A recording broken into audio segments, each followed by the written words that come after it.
Nahuli na ng otoridad ng Indonesia ang nasibak na alkalde ng Bamban Tarlac na si Alice Guo. Ayon sa Justice Department, inaresto si Guo ng September 3, 11:58 p.m. sa Tangerang City sa Jakarta, Indonesia. Pinasalamatan ni Pangulong Bongbong Marcos ang Jakarta sa pagtulong nitong madakip si Guo. To those who attempt to evade justice, such is an exercise in futility. The arm of the law is long, and it will reach you. This government continues in its duty to apply the rule of law. Tiniyak ni Justice Secretary Boying Remulla na masusunod ang legal processes para mapanagot si Guo kung mapatunayang may ginawa siyang krimen.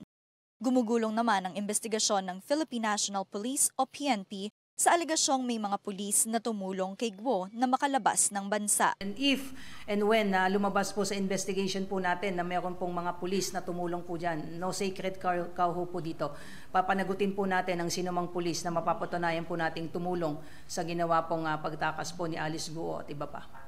Nanawagan si PNP spokesperson Jean Fajardo sa publiko na ipagbigay alam sa kanila kung may impormasyon sa mga tumulong kay Guo makaalis ng Pilipinas. Sa briefing sa Camp Crame, ipinakita ni Fajardo ang proof of life ni Guo, mga picture nang siya ay maaresto at nang siya ay idetine.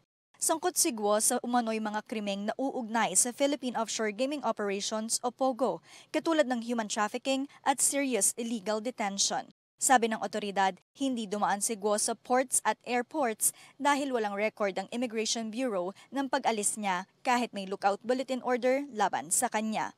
Para sa mga impormasyong napapanahon at on-demand, Deniza Fernandez, Newswatch Plus.